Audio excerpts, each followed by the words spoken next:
राजा सुलेमान ने यरूशलेम में मंदिर बनाया ताकि लोग परमेश्वर की आराधना कर सकें। हालांकि परमेश्वर ने अपने लोगों से कहा था कि वे अन्य राष्ट्रों की महिलाओं से विवाह न करें जो मूर्ति पूजा करती थी। सुलेमान ने कई विदेशी महिलाओं से विवाह किया। जैसे जैसे सुलेमान बूढ़ा हुआ, उसकी पत्नियों ने उसका मन अन्य देवताओं की ओर मोड़ दिया और उसका मन पूरी तरह परमेश्वर को समर्पित नहीं रहा।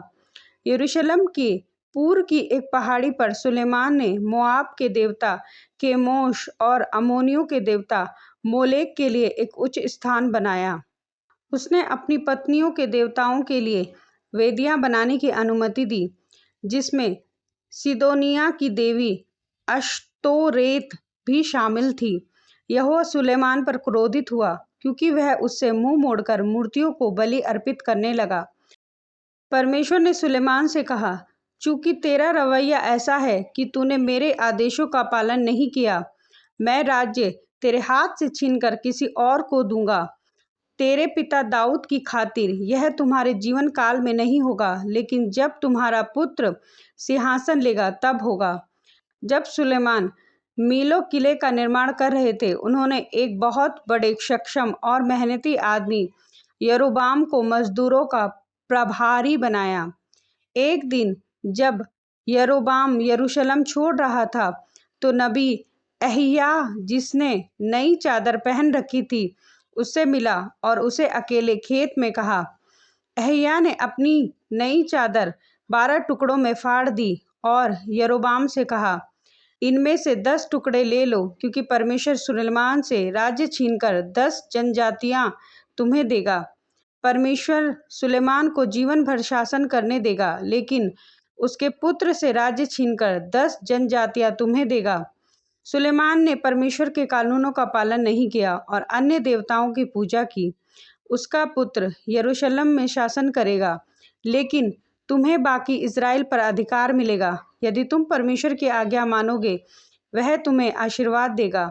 सुलेमान ने यारोबाम को खतरा समझा और उसे मारने की कोशिश की, लेकिन यारोबाम बचकर मिस्र भाग गया, जहां राजा शीशक ने उसकी रक्षा की। 40 साल के शासन के बाद सुलेमान की मृत्यु हुई और उसका पुत्र रोहोबाम राजा बना। यारोबाम के मित्रों ने मिस्र में उसे संदेश भेजा कि सुलेमान की मृत्यु हो गई है।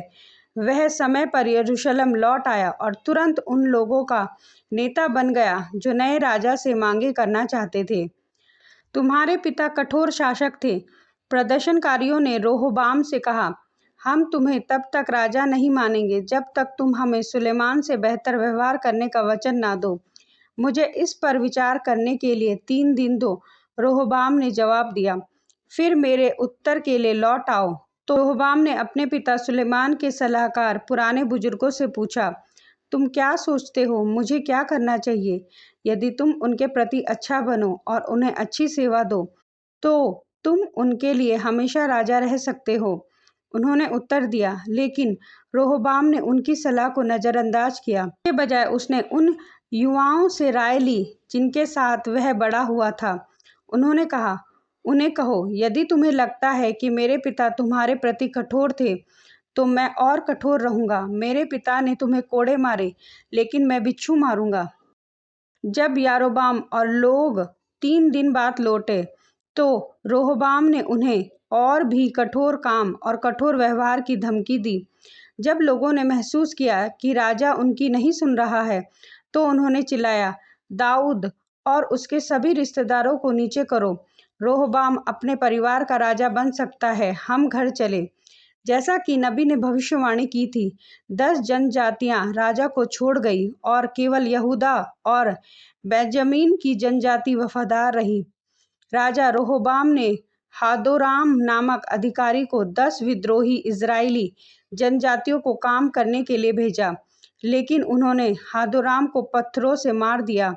जब यह खबर राजा रोहोबाम तक पहुंची, तो वह अपने रथ में कूदकर यरूशलेम भाग गया। 10 जनजातियों ने यारोबाम को बुलाया और उसे अपना राजा बना लिया। अब इज़राइल राष्ट्र विभाजित हो गया। रोहोबाम यरूशलेम में यहूदा और बेंजामिन की जनजातियों पर शासन कर रहा था और यरोबाम शिखेम से बाकी 10 जनजातियों पर। राजा रोहबाम ने यहूदा और बेंजामिन से 1,80,000 योद्धाओं की सेना इकट्ठा की ताकि बाकी इज़राइल को अपना राजा मानने के लिए मजबूर कर सके। लेकिन परमेश्वर ने नबी शेमयाह को संदेश भेजा, रोहबाम और यहूदा तथा बेंजामिन के लोगों से कहो कि उन्हें अपने भाइयों के खिलाफ लड़ाई नहीं करनी चाहिए। उन्हें घर लौटने और अपनी सेना भंग करने को कहो, क्योंकि जो हुआ है वह मेरी इच्छा के अनुसार है। तो सेना घर लौट गई जैसा प्रभु ने आज्ञा दी थी। यरोबाम ने सोचा, यदि मैं सावधान नहीं रहा तो लोग दाऊद के वंशज को अपना राजा मानना चाहेंगे। जब वे मंदिर में बलि चढ़ाने यरूशलेम जाएंगे तो वे राजा रोहबाम के साथ दोस्ती कर लेंगे। फिर वे मुझे मार देंगे और उसे अपना राजा बनाने के लिए कहेंगे। अपनी सलाहकारों को सलाह पर राजा ने 2 सुनहरे बछड़े की मूर्तियां बनवाई। उन्होंने लोगों से कहा, यरूशलेम जाकर आराधना मत करो, अब ये तुम्हारे देवता होंगे। इन बछड़ों में से एक बैतैल में और दूसरा दान में रखा गया।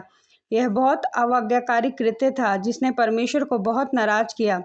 यरोबाम ने बैतैल में बछड़ों को बलि अर्पित की। उसने पहाड़ियों पर पवित्र स्थल बनाए और ऐसे पुजारी नियुक्त किए जो लेवी जनजाति के नहीं थे। ना तो यरोबाम और ना ही उसके बाद के किसी इज़राइल के राजा ने परमेश्वर पर भरोसा किया या उसकी आज्ञा मानी। अंततः कई साल बाद परमेश्वर ने असीरियों को आक्रमण करने और 10 जनजातियों को दासों के रूप में ले जाने की अनुमति दी, उनके लगातार अवज्ञाकारी व्यवहार के लिए।